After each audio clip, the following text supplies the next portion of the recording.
வெண்முரசு. கிராதம் 17. வாசிப்பது சந்தீப். முந்தைய நாள் அந்தியில் தோளில் புரண்ட பொழுதுபடிந்து திருசடைகளும் செம்பித்து சடைக்கத் தொடங்கிய நீண்ட தாடியும் தன்னுள் ஆழ்ந்து நோக்கிழந்தவை போலிருந்த விழிகளும் சற்றே தளர்ந்த நடையுமாக தூமக்கிரகம் என்னும் அச்சிற்றூரின் முள்மரக்கோட்டை வாயிலில் வந்து நின்று, அயலவன் நான் ஒருநாள் தங்க ஒப்புதல் கோருகிறேன் என்று கூறி நின்ற அர்ஜுனனுக்கும் அவர்கள் அளித்த எல்லைச் சிறுகுடிலில் காலையில் எழுந்து வெளிவந்த அர்ஜுனனுக்கும் இருந்த வேறுபாட்டை அவனைக் கண்ட ஒவ்வொருவரும் உணர்ந்தனர். தருக்கி நிமிர்ந்த தலையும் எதிரே வருபவரை நோக்காமலேயே அளவிடும் பார்வையும் மறுத்துரை கேட்க விழையாத கூறிய சொற்களுமாக அவன் குருதிமேல் நடந்து அரியணை அமர்ந்து ஆளும் அரசன் போலிருந்தான். காலையில் அவனுக்கு இந்நீருடன் வந்த அச்சிற்றூரின் ஊர்ப்பணியாளனை தாழ்ந்த முழவொலிக் குரலால் அருகழைத்து, நான் நீராடி முடிசீரமைக்க வேண்டும். நறுமண நீரும் முடிதிருத்துபவனும் சித்தமாக இருக்கட்டும் என்று ஆணையிட்டான். ஆணைகளை இயல்பாக இடுபவர் அதற்குரிய குரலை அடைந்துவிட்டவர். அக்குரலே பணியாளனை உடல் வளைத்து ஆணை என்று சொல்ல வைத்தது. விரைக என்று அர்ஜுனன் சொன்னான். இந்நீரை அருகே வைத்துவிட்டு அவன் பாய்ந்து ஊர்த்தலைவரிடம் சென்று, நீராட நறுமண நீரும் முடிதிருத்துபவனும் சித்தமாக இருக்க ஆணையிட்டிருக்கிறார் என்றான். ஊர்த்தலைவர் யார் என்றார். நேற்று வந்தவர். அவர் அரசர் என்றான் பணியாளன். எப்படி தெரியும் உனக்கு என்றபடி ஊர்த்தலைவர் எழுந்தார். ஊர்மன்றில் அவருடன் சொல்லாடிக் கொண்டிருந்த குலமூத்தவர்கள் மூவரும் உடன் எழுந்தனர். ஐயமே இல்லை, அவர் பேரரசர். படைகளை சொற்களால் நடத்தக் கற்றவர் என்றான் பணியாள். நீ இதற்கு முன் பேரரசரை பார்த்திருக்கிறாயா என்றார் ஒருவர். பார்த்ததில்லை. ஆனால் தன்னை குடிமகனாக உணரும் ஒவ்வொருவரும் பேரரசர்களை புரிந்து கொள்ள முடியும் என்றான் பணியாளன். சிம்மத்தின் குரலை மான்கள் அறியும் என்று ஒரு பழமொழி உண்டு என்றார் ஒரு குலமூத்தார். ஊர்த்தலைவர் நீராட்டுக்கும் முடிதிருத்துவதற்கும் ஏற்பாடு செய்ய தன் இளையோருக்கு ஆணையிட்ட பின் அவருக்கு காலை உணவென எது என்று கேட்டார். பணியாள் அறியேன். எதுவாயினும் அது அரசர்களுக்குரிய உணவு என்று சொல்லி வெளியேறி கொல்லை நோக்கி ஓடிச் சென்றான். நாமே சென்று பார்த்துவிடுவோம். யார் என்று அவரிடமே கேட்போம் என்றார் குலமூத்தார் ஒருவர். அவர்கள் விருந்தினர் குடிலை அடைந்தபோது அங்கு நின்றிருந்த மூங்கில் ஒன்றை வெட்டி கூர்த்து அம்புகளை செய்து கொண்டிருந்த அர்ஜுனனைக் கண்டு தயங்கினர். அருகே ஒரு மரத்தில் மாட்டப்பட்டிருந்தது காண்டீபம். மெல்லிய குரலில், நேற்று அவரை பார்த்தபோது இந்த வில் அரிதானது என்று எண்ணினேன் என்றார் குலத்தலைவர் ஒருவர். எப்படி என்று இன்னொருவர் கேட்டார். பார்வைக்கு பழைய மூங்கிலால் செய்யப்பட்ட எளிய வில் என்று தோன்றுகிறது. எந்த வேடனும் கைக்கொள்ளத்தக்கது. ஆனால் அதன் கணுக்களை பாருங்கள். மும்மடங்கு பெரிதாக இழுத்து நீட்டுவதற்குரியது அது. மூங்கிலால் ஆனதல்ல, அரியதோர் உலோகத்தால் ஆனது. இடக்கையில் எளிதாக அவர் அதை வைத்திருப்பதை பார்க்கையில் எடையற்றதென்று தோன்றியது. ஆனால் ஒருமுறை அதை மண்ணில் ஊன்றி அவர் எடுத்தபோது விழுந்த தடத்தை பார்த்தேன். நம்மால் இருகைகளாலும் தூக்க முடியாத அளவுக்கு எடை கொண்டது. அச்சத்துடன், யார் அவர் என்றார் இன்னொருவர். எனது எண்ணம் பிழையற்றதென்றால் காடு புகுந்த பாண்டவர்களில் இளையவர். பிற அனைவரும் அவரை நோக்கி திரும்பி, அர்ஜுனரா என்றனர். ஆம் என்றார். அவரா நம் சிற்றூருக்கு வந்திருக்கிறார் என்று ஒருவர் வியந்தார். மெல்ல என்றார் இன்னொருவர். நான் அவ்வாறு சொல்லவில்லை. ஒருவேளை அவர் அஸ்வத்தாமனாக இருக்கலாம். ஜெயத்ரதனாக கூட இருக்கலாம். கர்ணன் அல்ல, அவர் மிக உயரமானவர் என்று கேட்டிருக்கிறேன். அர்ஜுனர்தான் என்றார் குலத்தலைவர். எப்படி தெரியும் என்று ஒருவர் கேட்டார். நேற்று அவரை முதற்கணம் பார்த்தபோது என் உள்ளத்தில் அவ்வெண்ணம் வந்து சென்றது. அது எவ்வாறு இயலும் என்று அதை அப்போது விலக்கித் தள்ளினேன். இப்போது உறுதியாயிற்று. அவர்கள் இணைந்து பெருமூச்சு விட்டனர். அவர் அர்ஜுனர் என்றால் நம் ஊர் இனி எவரையும் அஞ்சுவதற்கில்லை. வில்லவர்கோன் கால் பட்ட மண்ணை பிறர் எண்ணவும் அஞ்சுவர் என்றார் ஊர்த்தலைவர். ஆம் என்றனர் அவர்கள். அவர்கள் வணங்கியபடி அணுக அர்ஜுனன் திரும்பி, நான் இன்றே இச்சிற்றூரிலிருந்து கிளம்புகிறேன் மூத்தவர்களே. இங்கு எனக்கு அளிக்கப்பட்ட ஏற்புக்கு நன்றி என்றான். அது எங்கள் நல்லூர் என்றார் குலத்தலைவர். பாண்டவகுலத்து இளவரசர் இச்சிற்றூரில் ஒருநாள் தங்கினார் என்பதை எங்கள் தலைமுறைகள் நினைவில் நிறுத்தும். இனி இந்தச் சிறுகுடில் எங்கள் ஆலயங்களில் ஒன்று. அர்ஜுனன் விழிகளில் எந்த மாற்றமும் தென்படவில்லை. அம்புகளை கூர் செதுக்கி அம்புத்துளி நோக்கி எரிந்தபடி ஆம், நான் இங்கு வர நேர்ந்தது என்றான். இங்கிருந்து தாங்கள் செல்ல விழையும் இடம் எதுவோ? அதற்கு நாங்கள் என்ன செய்ய வேண்டும்? அதை செய்கிறோம் என்றார் குலத்தலைவர். எங்கு செல்ல வேண்டுமென்று நான் இன்னும் முடிவெடுக்கவில்லை. 4 திசைகளும் என்னைச் சுற்றி திறந்துள்ளன.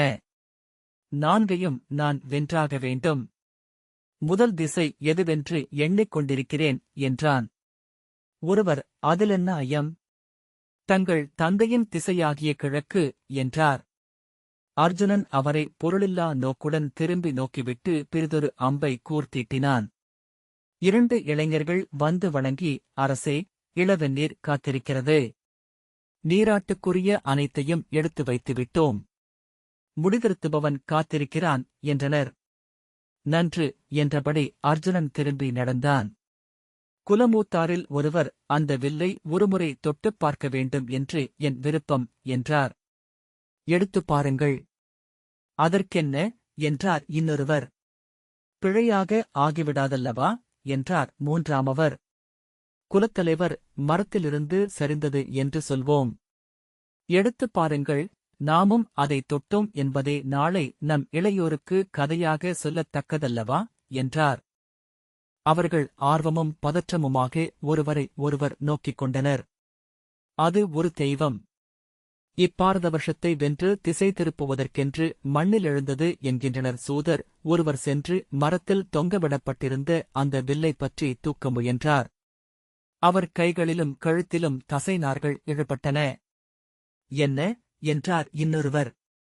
எடை, இத்தனை எடை இருக்கும் என்று எண்ணவே இல்லை என்றார். அது வேண்டுமென்றே தன் எடையை கூட்டிக் கொள்கிறதா என்று இன்னொருவர் சென்று அவருக்கு உதவினார். எடை மாறிக்கொண்டே இருக்கிறதா? இருவரும் அதை தூக்கி அருகே வைத்தனர்.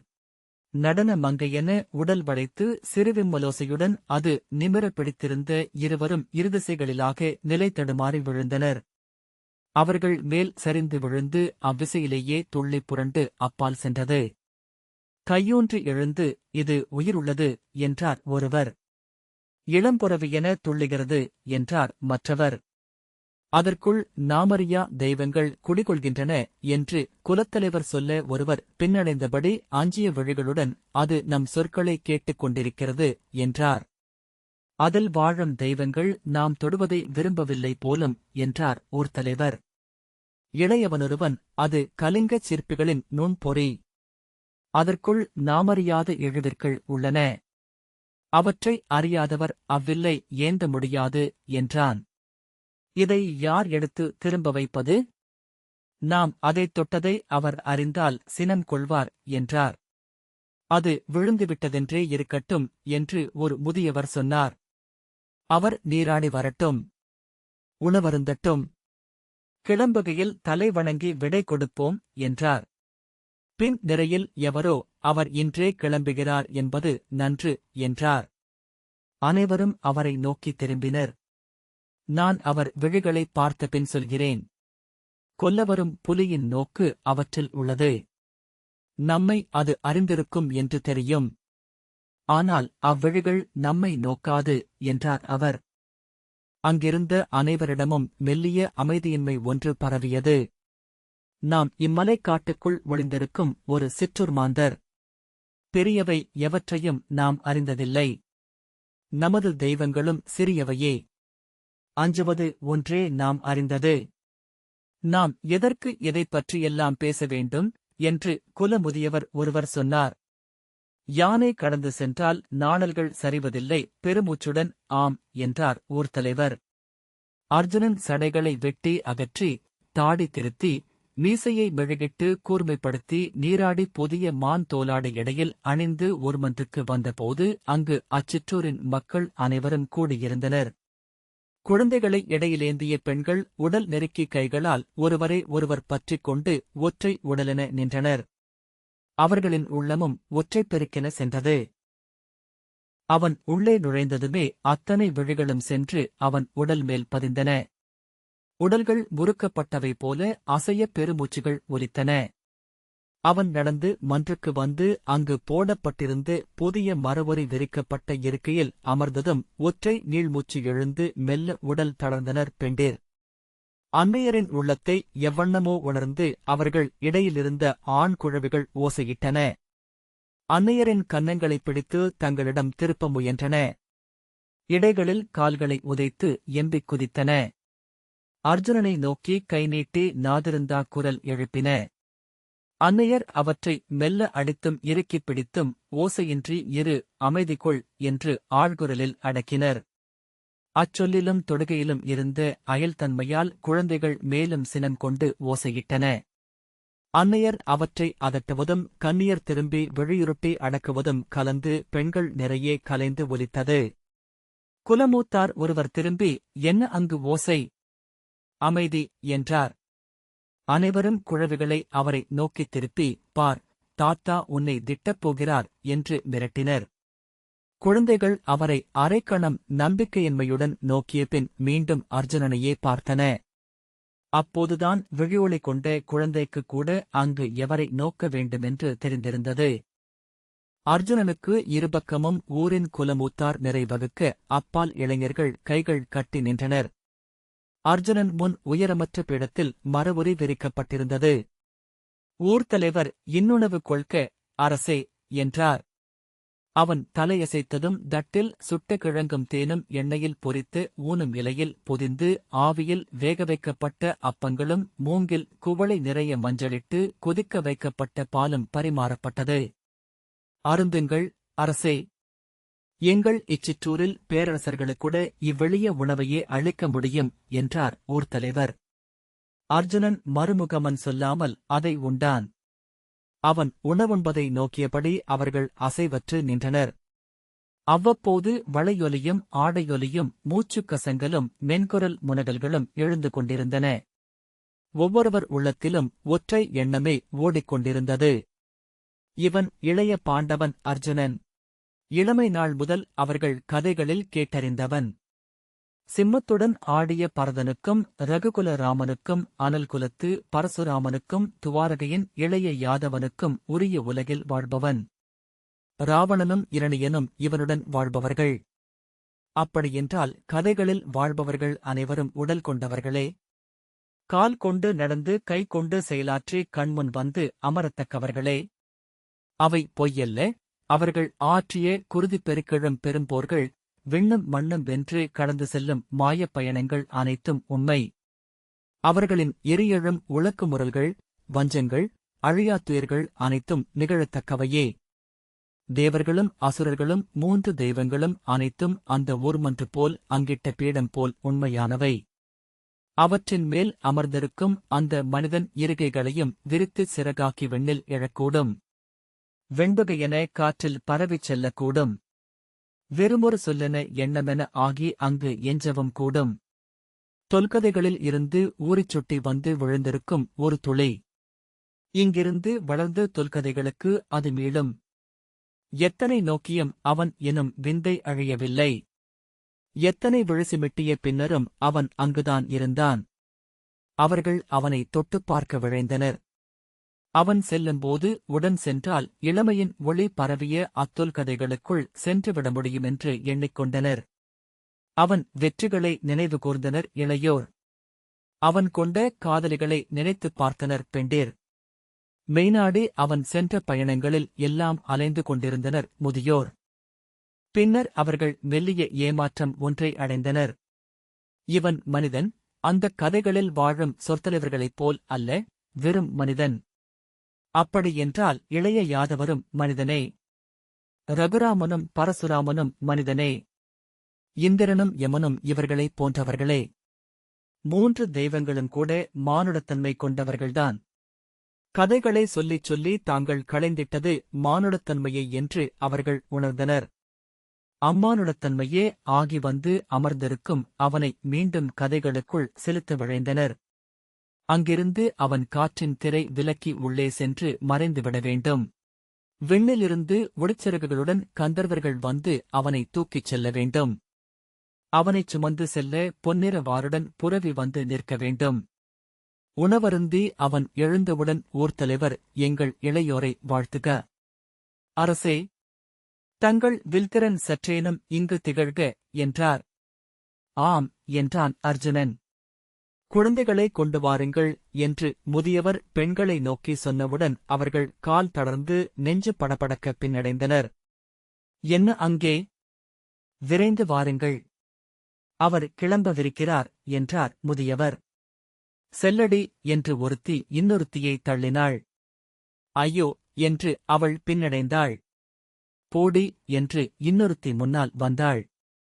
என்னால் முடியாது என்ற அவள் இருவரை ஊடுருவி பின்னால் சென்று ஒளிந்து கொண்டாள். ஒருவரோடொருவர் முட்டி மோதியபடி அவர்கள் அங்கேயே நின்று ததும்பினர். உள்ளங்கால் வியர்த்து வழுக்கி விழுந்து விடுவோம் என அஞ்சினர். இளம்பெண்ணொருத்தி அருகிருந்த இன்னொருத்தி வைத்திருந்த குழந்தையைப் பிடுங்கி தன் இடையில் எடுத்துக்கொண்டு உறுதியுடன் காலடி வைத்து முன்னால் சென்று அர்ஜுனன் முன் நின்றாள். இது யார் குழந்தை என்றார் குலத்தலைவர் புருவங்களை சுருக்கியபடி. முந்தானையால் வியர்த்து முகம் துடைத்து உரத்த குரலில், என் அக்காள் குழந்தை. எனவே என் குழந்தையேதான் என்று அவள் சொன்னாள்.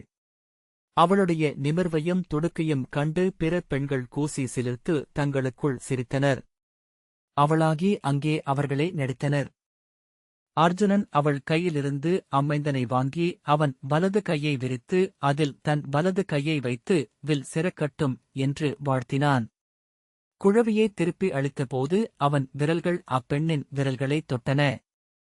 அதுவரை அவள் நடித்துக் கொண்டிருந்த நிமிர்வும் துடுக்கும் அகலக்கால் தளர்ந்து மெய்குழைந்து அவள் தலைகுனிந்தாள்.